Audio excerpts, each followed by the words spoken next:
Bada bing, bada boom, we're back.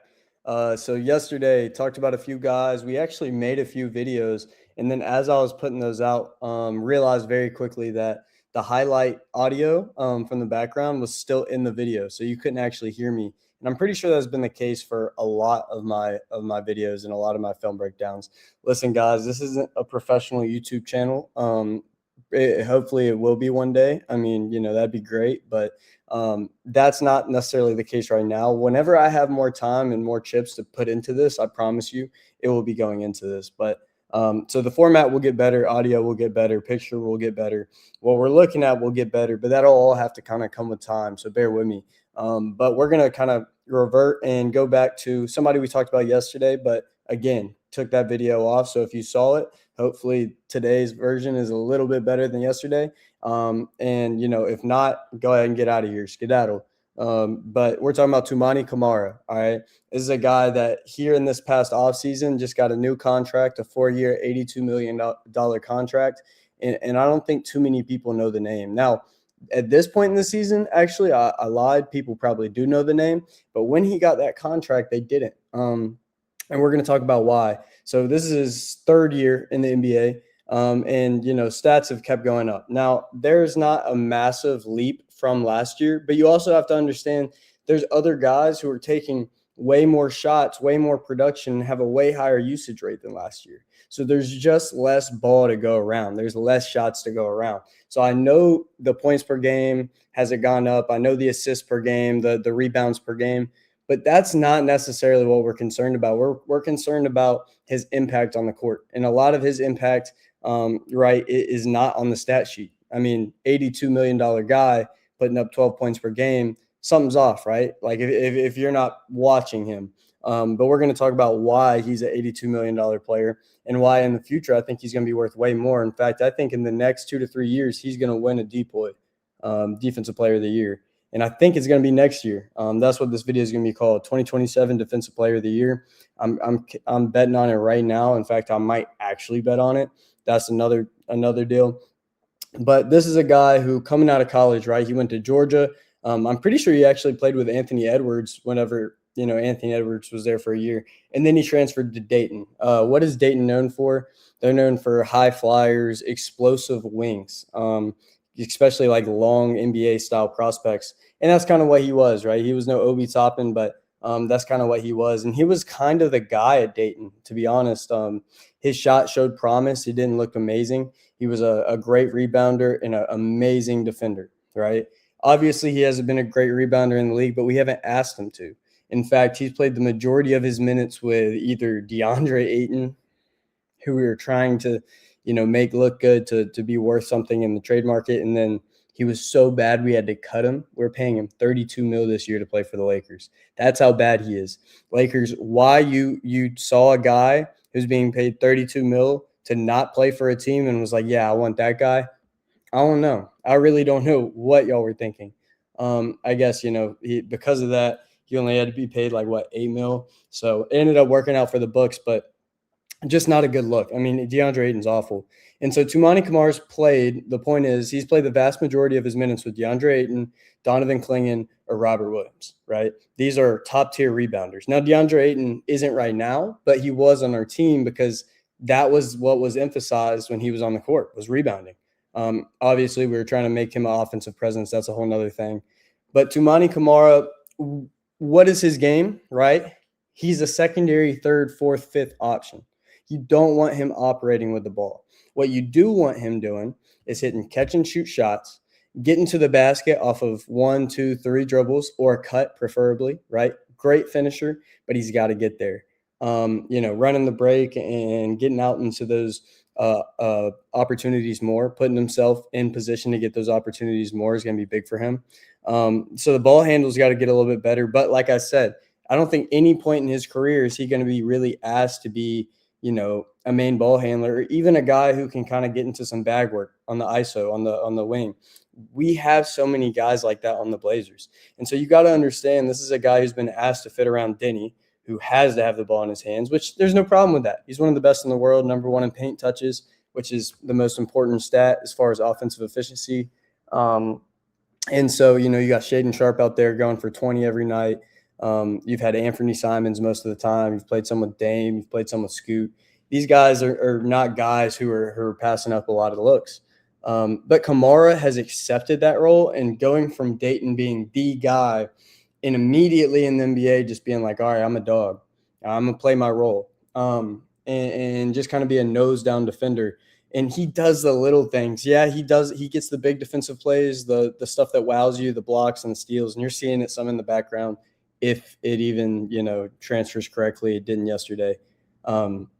But he's doing the little things too, the tag and the roller and the spacing and the talking on defense, the leadership and the getting back first and helping the help and all these simple little things and all the complexities that I'm not mentioning for lack of time that he covers every single night. Doesn't matter if he had a good night the night before, a bad night, or what the circumstances are. He just shows up and he guards other team's best player, and he's insanely good at it. Like I said, rebounding numbers are low, but that's because of Donovan Clingan's emergence. Last year, I think Clingan had extremely limited minutes, and we're going to talk about him more later. We talked about him some in the past. And that was mainly because, he wasn't conditioned for the NBA yet. He was too big.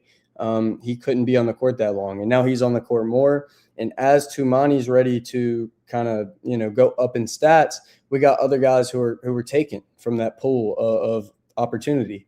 And Donovan Clingan's taking the rebounds. Obviously, the main operators, got some thunder. The main operators are taking the assists. But he's doing what you want him to do on the offensive side of the ball, like I said. In fact, it's a big leap up from last year as far as just like taking the shots you want him to hit. And now I know his shooting percentage has been a bit shaky. And I'm not exactly sure what it is. I know it's in the 30, maybe 4% from 30, 33%. Listen, he's going to be a great three-point shooter, at least catch and shoot guy. His shot's got to get a little bit faster. It's a little bit slow now. He's got insanely long arms. That always makes it difficult for a guy to shoot. It just usually ends up and results in an unorthodox, kind of shot path. Look at Mikal Bridges, for example. But he has a very pretty shot. He has all potential. And everything we saw in college that we thought might transfer over is transferred over twofold. And I think it will continue to. Now, if you're a Blazers fan and you watch, even if you just watch basketball in general and you watched a little bit of Blazers, there was a point in this year, and I'm not just saying this, I've watched almost every game, where he got a little overconfident, right? Like he came into a couple games shooting step back threes, trying to isolate on the wing and, dribble, hezzy pulls and stuff. It's not your game. It's not your game, my boy. Like just stick to your game and you'll be all right. He's a heck of a player. See the little things like that, just making the quick outlet pass. He is just the ultimate championship guy. And so that's why I feel like, we're set up for a championship is because Dame could come back and be half of what we know Dame as.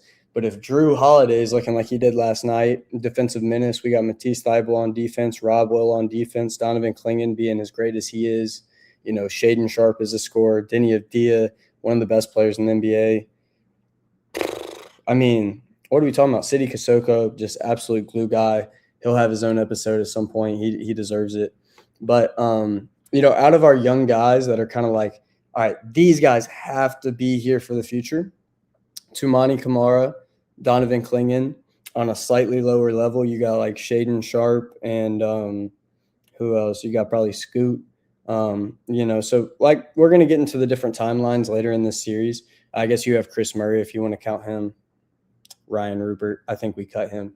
But like I said, he's a part of this young timeline to where I'm pretty sure everybody wants him for the short-term and long-term future because not only do we think he's going to develop, he has some promise as far as the future. Now, with that being said, it's capped, right? He's never going to be, like I said, an operator. And who are the people who have the most success in this league? They're the operators, not the secondary or third shot maker or shot creator. So, he'll have a whole lot of success in this league. And I'm not sure there will be a whole lot of shooting consistency or that he'll ever be a 20-point per game scorer. But here's what next season is going to look like. Next season is going to be like a 15 to 16 point per game season.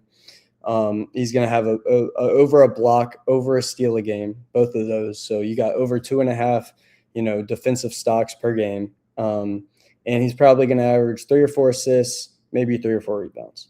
And the highest he'll ever get is 16 or 17 points per game. That's all right, because he right now is, first team all defense. In fact, if he isn't, I'd be very, very, very surprised. I think he's first team all defense easy, easy.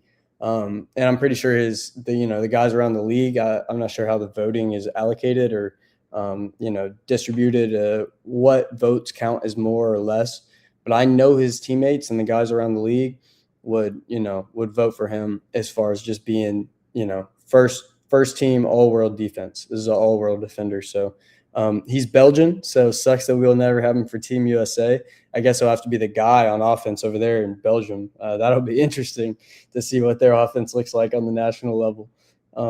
No, but in all seriousness, this is a guy that just represents everything that Portland wants to be, that the Portland fan base wants to be, and we want to have him forever for the foreseeable future. Get him a little statue outside the arena one day. But yeah, as a championship guy, I'm not sure when our championship will come, next year, 10 years, 50 years, but he's got to be there. So, all right, that's Toumani. Peace.